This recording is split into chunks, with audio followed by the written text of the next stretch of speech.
Hello guys. Ito, magpapatuka tayo ng pananghalian. Kahit kaunti lang sa ating mga kakerels.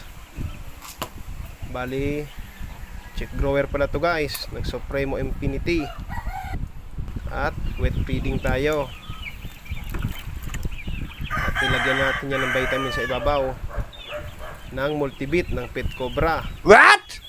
Pit Cobra pala guys.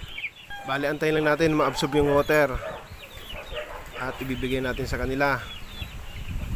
Bali, kukunti lang to guys. Tamang pananghalian lang ng ating mga alaga. Tara, ibigay na natin. Ito na sila, yung 6.